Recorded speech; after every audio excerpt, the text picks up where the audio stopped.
This short video is on LinkedIn tips. I'm Sue Wyman, and I admit that I have been on LinkedIn since 2004. That's a long time. In 2004, we didn't even know really what it was, but it has proved to be an incredible tool for business people. When I ask people if they have a LinkedIn profile and how they feel about it, frequently I get this kind of a look. So many of you have LinkedIn profiles. Some of them are probably great. Some of them you need to do more on, and we're going to talk about how to do that. But just like with resumes, it's time. And if you do your resume first and get that in great shape, it's going to be very easy to update your profile. But first, why LinkedIn? Business professionals use LinkedIn. Over 600 million of them worldwide. It's impossible to keep up with the number because it grows so much every day. And people who use LinkedIn are usually doing pretty well in their careers. 45% of them earning over 75K. So it's a good thing to use because these are people that you want to be around. And 75% of the people who change jobs have used LinkedIn in some way during that process. It may have been to look up hiring managers or recruiters. It may have been to look up what kind of people work in the company, what their backgrounds are, all different ways. And more people will look at your LinkedIn profile than will ever look at your resume. So you want them to have a great perception of you. You want to be viewed as a savvy business person who's in the know, that you're experienced and active, interesting, and hireable. You want that view of you. And people will check you out, but you can also check lots of people out. You can find out who works where, who hiring managers and recruiters are, and you can look up people that you might be going to work with, and current colleagues, networking contacts that you meet, and certainly thought leaders. Thought leaders are a great way to learn what's going on in industries or fields that you're interested in. But again, it's a process. So first, as I said before, updating your resume. And then it's way easier to update your profile. And then at that point is when you want to expand your network. You don't want to actively expand your network when your LinkedIn profile isn't in pretty good shape. LinkedIn has measurements of profile strength. The beginner is simply you have a profile. You may not have anything in it. All the way to All-Star. All-Star has a few rules, not that difficult. A good profile with areas filled out, not every single area, but also you have to have 50 connections to be ranked as an All-Star. And what does it mean to be an All-Star? It just means that you've got a pretty solid LinkedIn profile. So what do you need? You need a professional looking photo. You don't have to have a professional take your photo, it just has to look good. And it should be not a really sports related, definitely not family related kind of a picture, just a decent headshot of you. LinkedIn will default on the headline, but you can change that. So you want something that is interesting and compelling and points in the direction that you want to go. Another thing is customizing your URL. You can find out how to do this in the top right corner of your LinkedIn profile. And the reason why you would want to do it is, again, LinkedIn gives you a default URL that has your name and a bunch of numbers after it. So that doesn't look very professional. So in customizing your URL, what you're basically doing is chopping off those numbers at the end. Since so many people are on LinkedIn, if you have a rather common name, you may not be able to get the representation of your name that would be your first choice. But there are lots of different ways to do it. You can use your first name, middle initial, last name. You can use some dashes in there, but do use your name. Don't come up with what you think at the moment is a cute name, because this can appear on your resume, and I really believe it should appear on your signature line for emails. Then the About section. That's a really good section. You should have 2 or 3 paragraphs, short paragraphs about yourself.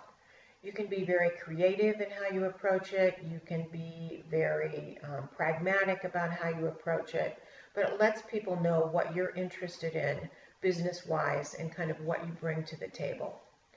The experience section is also important, as you might imagine.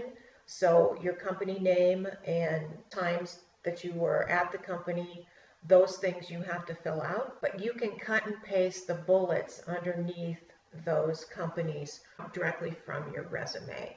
Since your resume is in great shape, we hope, and you've put it through Grammarly, you know that those bullets are solid and you can just cut and paste them in there. And please make sure that everything matches. What I have seen in looking at resumes and LinkedIn profiles of both students and professionals is that oftentimes the titles aren't the same exactly, the dates aren't the same, and that shows a big red flag to hiring managers and recruiters. So make sure everything's in sync. And then your education, the school you went to, the degree, obviously, and you have your choice on whether you pick the date or not. You don't have to do the way they set it up, that it has a start date and an end date. You can either just put the end date or you cannot have that shown at all. So you will see on your LinkedIn profile that there is a photo background behind your picture. That started out as a very simple thing and it has grown into something that is hugely customizable. On my LinkedIn profile, I just use the default LinkedIn photo background, but you can Google it and you will find all kinds of places that you can get photo backgrounds to put in there. Some are free, some cost. You can use one of your own. It just has to meet the requirements of 1584 by 396. So what you want to do when filling out your LinkedIn profile and spending a little time on it is that you want to be visible. So if you're visible, recruiters can find you, former peers can find you, and you would want them in many cases to reach out to you. So you need to make it fairly easy for people to reach out to you. They can do it through InMail, but that requires that you look at your InMail messages, and not everyone does that. So if that's, pay attention to that. If you include your email, then that makes it easiest for people to reach you. And not everybody has free InMails, so it allows people to reach you and not have to pay to do so. Keywords matter in LinkedIn just like they matter in your resume.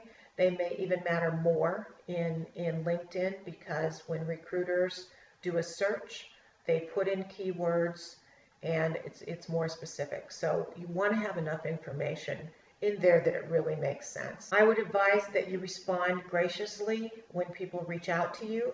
If they reach out to you to schedule an informational conversation because maybe they want to be in your field or at your company, I think doing a 15-minute session is pretty easy for everybody to do, but you get to choose. But respond and respond well, even if you can't do it.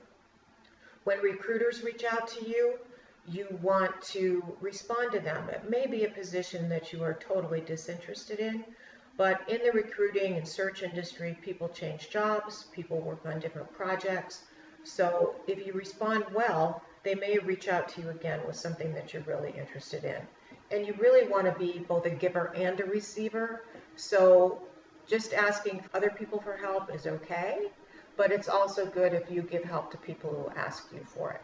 Your next step is to expand your network. Who you reach out to is totally up to you. It can include friends and family, current or previous coworkers, bosses, people you meet at networking events, totally up to you. The way that the connections work is it starts with you. The people that you reach out to and connect with are your first degree connections. Who they're connected with are your second degree, and so on. It goes out to third degree. In some cases, third degree isn't totally helpful because you can't see their names or you can only see part of their names. But this is really how you expand your network. The choice of who you connect with can be done on a case-by-case basis.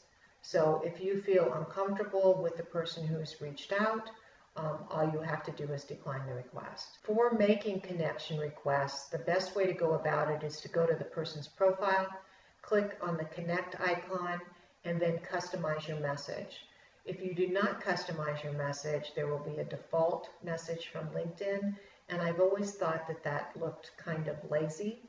I think having 2 or 3 sentences maybe about how you know them if you don't know them well, and why you'd like to connect networks. What else can you do with LinkedIn?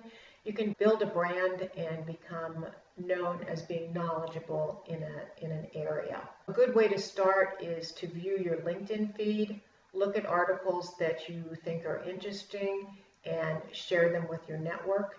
You can like that content, you can comment on it. You don't want to be excessive about it, but it's a good way to get started and get a hang of what you're seeing out there. You can also create your own content. So well-written blogs or posts in certain areas are a good way to be known. You don't want to do these things too frequently. You don't want it to appear that all you're doing with your life is being on LinkedIn and commenting and posting. It can be annoying and it can make people wonder. Another good thing to do, I mentioned before, is following thought leaders who can help you grow.